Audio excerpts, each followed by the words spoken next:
I know the game didn't go the Royals' way. Um, just the unfortunate reality of what happened yesterday. But I do think the moxie of this team and the mentality of this team showed in that ninth inning.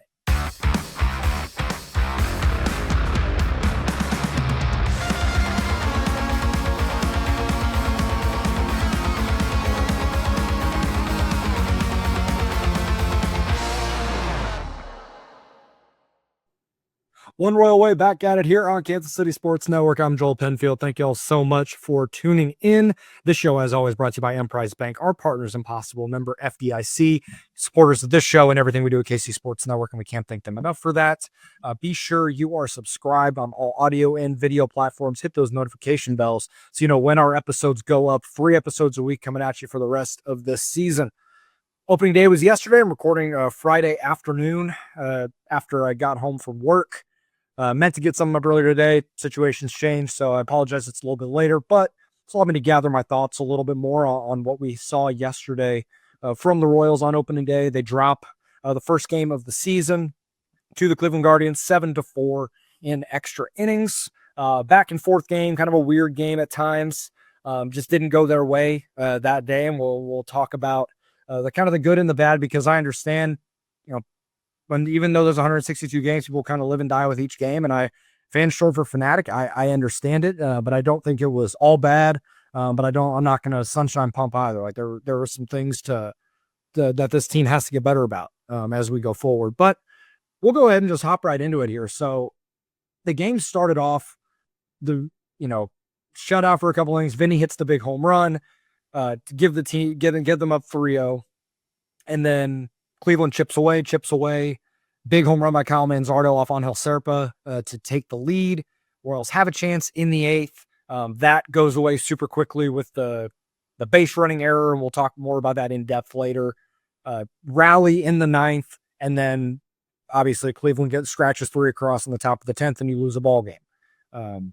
My overall thought is it's one game. It's one of 162, and I'm going to continue to take the mentality that this team does. And it was something Cole Ragan's talked about after this game, and others as well, that, all right, that game happened. It's in the past now, and we're going to focus on the next game. And we're going to flush it, and we're going to move on. And as long as they keep doing that and they're not going to overreact to anything, I'm not going to either. So if you're going to come here for brazen, crazy, overreaction, hot take stuff, then you're in the wrong place. It's a long season. There's a long runway to some of this stuff. Obviously, if things are going wrong, we're going to talk about it. But to overreact to the first game of a 5.5-month season is a ridiculous, futile exercise. It's just not something I'm going to subscribe to. We'll start with what went right, and then we'll get into the what went wrong and get into the weekend as well, the 2 games coming up Saturday and Sunday against the Guardians.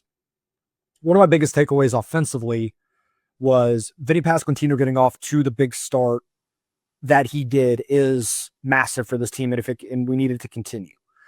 One thing that has kind of plagued Vinny early in seasons is he's a slow starter. We saw it in the minor leagues. We saw it in 2023 when he made the opening day roster, and in 24. Starts kind of slow. He's making contact. It's not like he is wildly all over the place, but it's just ground balls to the right side, not a ton of hard contact, just trying to kind of find his footing. And then he gets hot around the 2nd week or 3rd week of April, and then it's off and running from there. But that first week is really tough, and it helps. And not having that, the offense doesn't get off on the right foot when you have a bunch of guys that are slow starters, and especially a guy that you expect to hit in the middle of your lineup.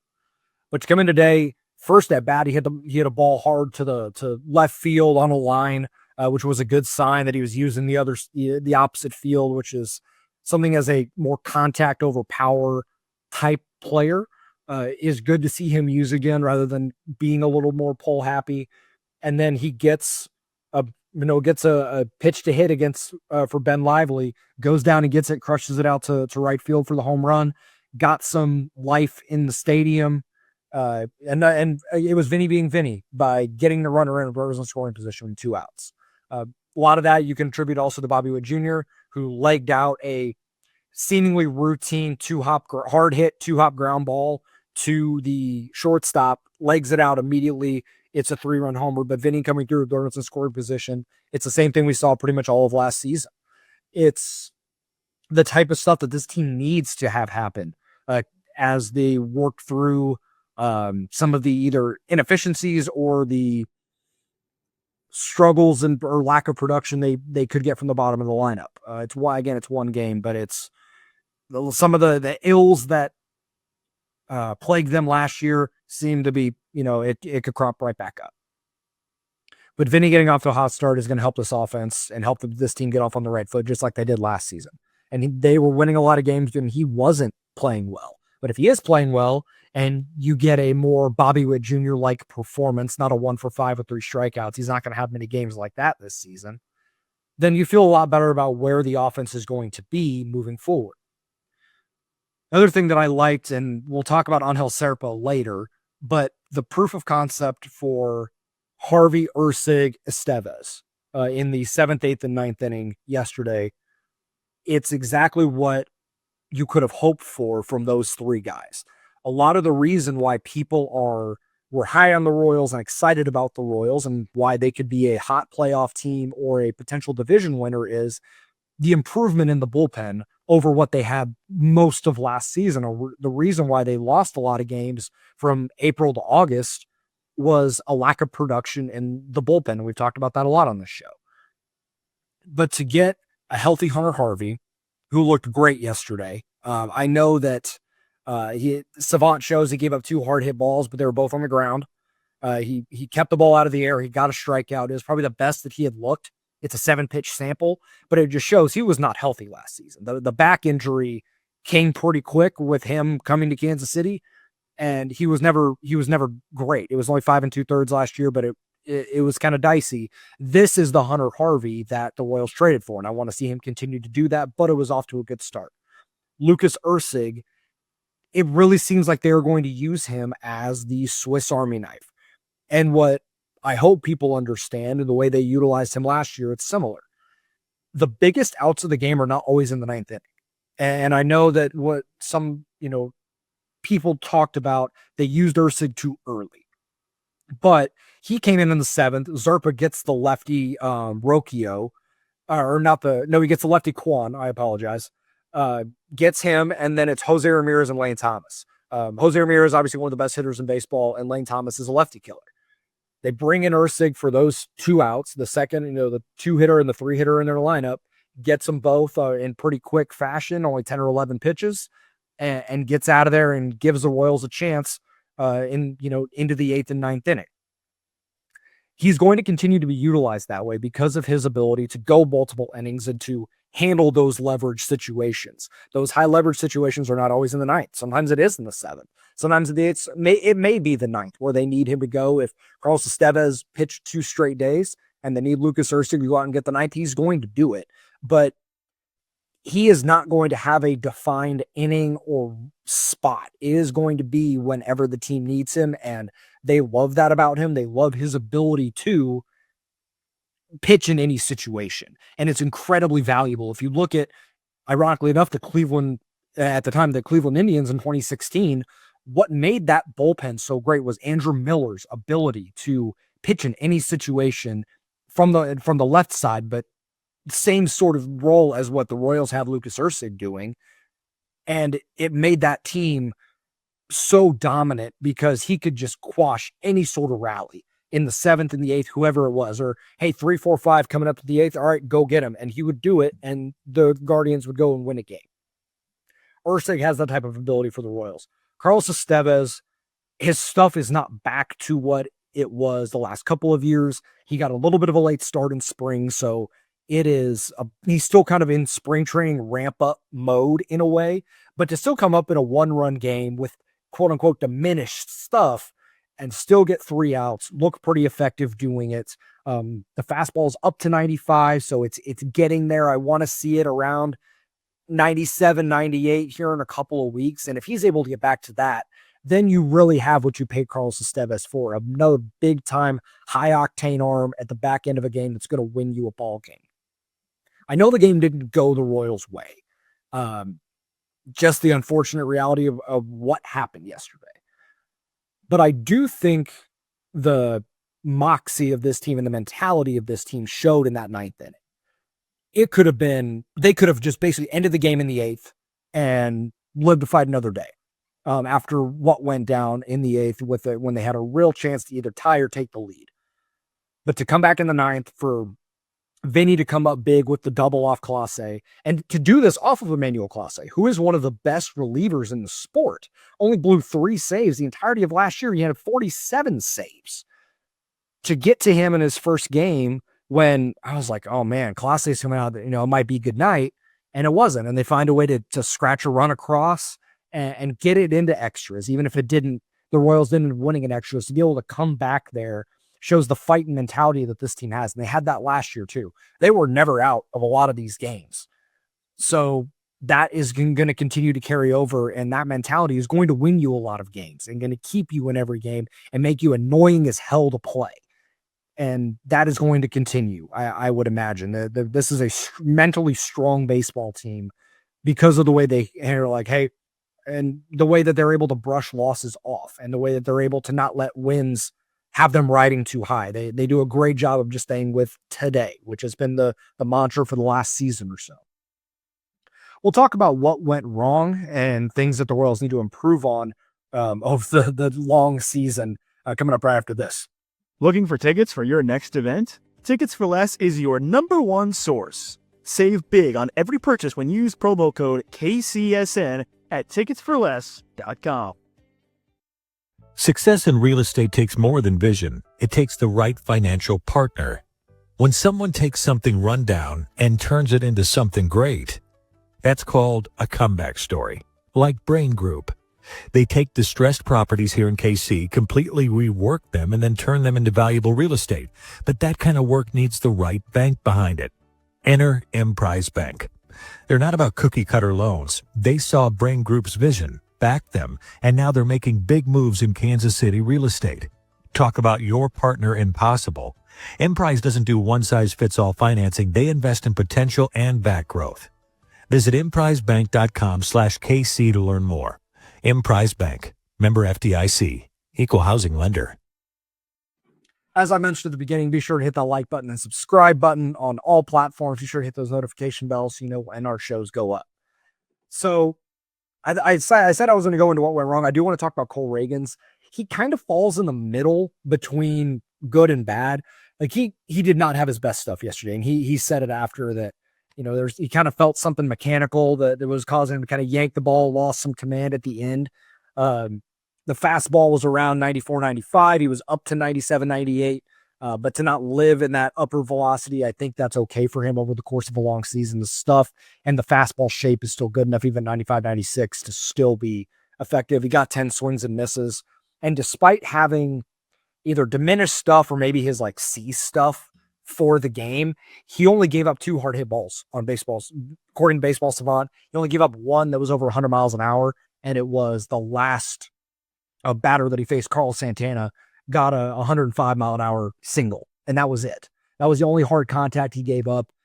The game sort of changed for him. And Q mentioned this, and he did a little bit as well, that the swinging bunt from Stephen Kwan and the little blooper Bermuda Triangle hit that Lang Thomas had, it probably extended his inning by 12 to 15 pitches. He gets out of that first with 8 or 10 pitches with a little better batted ball luck. Maybe he has a different outing. It is what it is. And that's a lot of hindsight and what ifs, but that just shows how good he still was, even if his stuff was not the stuff we're used to seeing from Cole Ragans. We may look back on this as one of his worst starts of the season if he continues to build on this. And I think being able to limit hard contact and still work around a lot of this, only give up 3 earned in 5 innings, despite all of that, is still, to me, a good sign for where Cole Ragans is at. The biggest thing, and that I know that everyone's talking about today from opening day, was the toot bland, the base running gaff, whatever you want to call it, double play in the 8th inning. If you did not watch the game and you're just listening here, I'll try and give a quick rundown. Basically, you had runners on first and third with nobody out in the 8th. Jonathan India's up. Darren Blanco's at third. Kyle Isbell is at first. India rolls the ball over to third. contact play was on, whether you like the contact play or not. If you're in the camp like me, that's not your favorite thing. I get it. But if there's anybody that you're going to put it on for, Byron is pretty damn fast, pressures the defense. I understand it, even if I don't necessarily like it. It's on, and he's running home. Ramirez picks it up cleanly and throws home. Byron it was dead to rights. He was out. And instead of just eating the out at home and continuing to fight, he gets into a rundown, which then causes some confusion with Isbell. Isbell gets caught too far off the bag. They tag Byron out. They tag Isbell out. And you got 2 outs. And instead of having at a minimum first and second 1 out, you have first base 2 outs with Bobby up.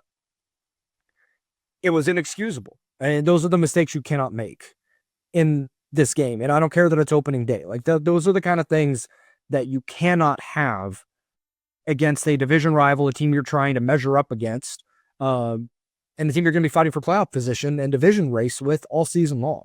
Like, those are the types of things that cannot happen. As aggressive as the Royals are on the base paths, and it's one of their best qualities, is their ability to put pressure on teams by sacrificing, moving guys over, contact play, stealing bases, taking the extra base in some of these situations. It is a good quality, but it can bite you. And that's exactly what we saw. That type of mistake is born from an aggressive nature on the base paths.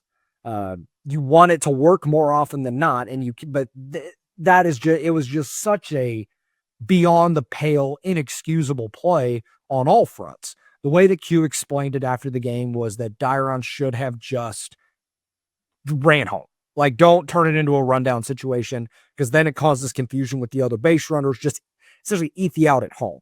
And as much as that may suck to make the first out at home, at least you have first and second, 1 out with Bobby Wood Jr. and Vinny Pasquantino coming up right after. You still feel good about your chance to at least tie the game going into the 9th, or possibly taking the lead, than a very deflating, rally-killing double play with now Bobby coming up with 2 outs and nobody in scoring position.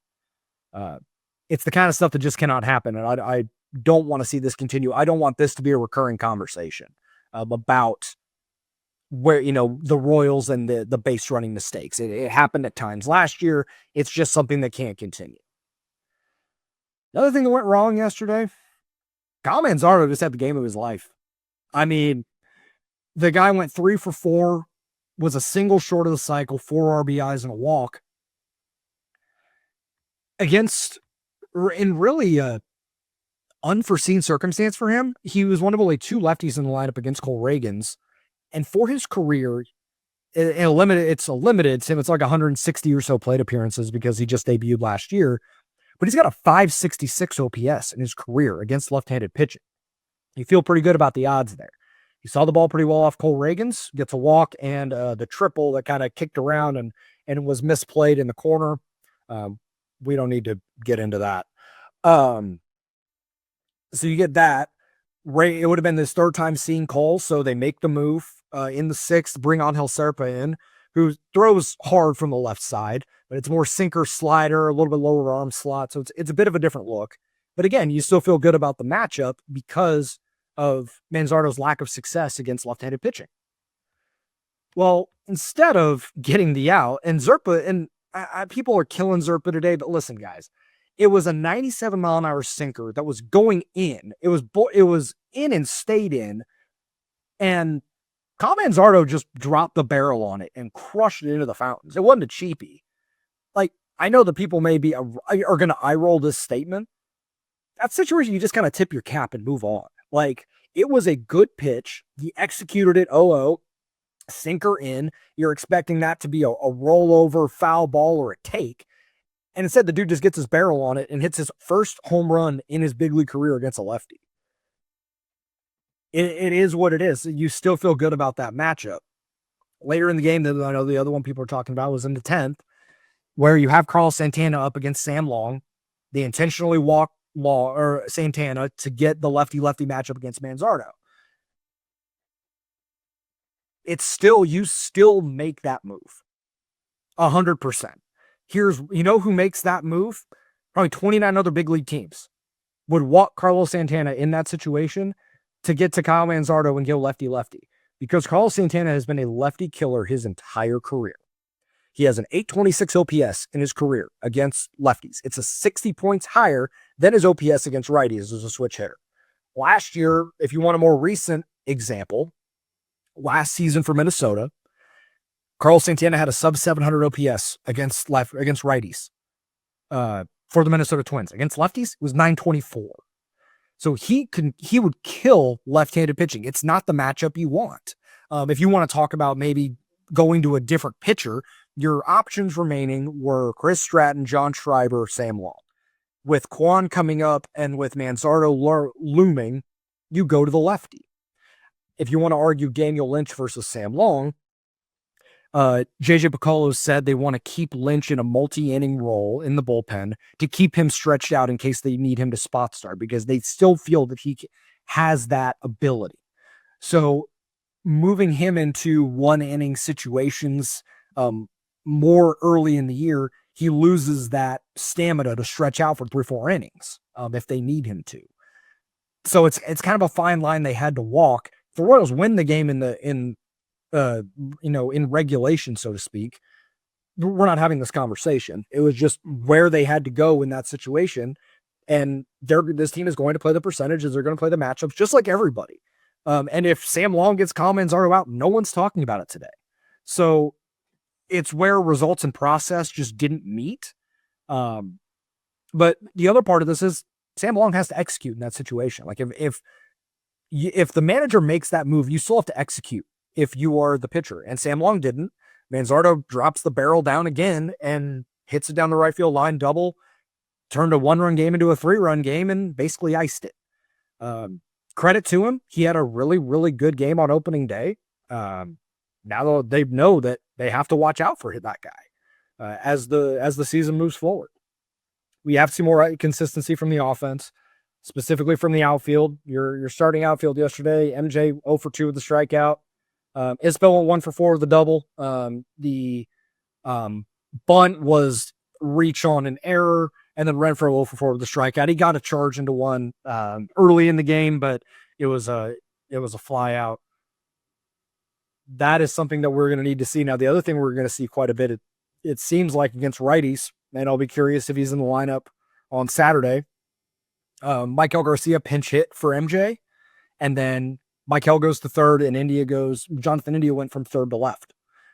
That may be something we see a fair amount of. MJ start the game, but the minute they bring in a lefty reliever, it's a pinch hit, and he's out. And how much that platoon continues to dwindle down, we'll have to see. But the offense outside of Vinny and Salvi and Bobby has to be better. And Jonathan India had a couple of good swings. I don't think he'll have many 0 for 5s this year. He worked some good plate appearances, unlucky results, and the cruel fate of having 2 of your flyouts be home runs at Great American Ballpark has got to be that's a cruel twist of fate and irony, unfortunately. As we move forward here, on Saturday, it'll be Seth Lugo against Gavin Williams, 3:10 first pitch. And then on Sunday, Michael Wacha versus Tanner Bybee, who was supposed to start yesterday, got a bout of food poisoning, and he didn't pitch. Ben Lively did. So he sounds like he's better, and he'll pitch on Sunday. The good thing about having a really awesome rotation is you're going to have a good chance to win both of these games. Now, I'm not going to predict that they do that. I bet they'd probably drop one of them, maybe the Sunday start against Bybee. They've seen Gavin Williams pretty well in the past, if I recall correctly. But with Seth Lugo on the mound, I feel pretty good that he'll be able to work into the 5th, 6th inning and turn it over. The nice thing about what the Royals did is that even though they used a bunch of different relievers, none of their pitch counts were super high. Ursig threw 11, Harvey threw 7, Estevez threw, I think, 13. And with an off day, you're going to be able to have all those guys. If Lugo gets into the 6th, and the Royals have a lead, you feel pretty good about an Ursig, Harvey, Estevez bridge and go win your first game of the season.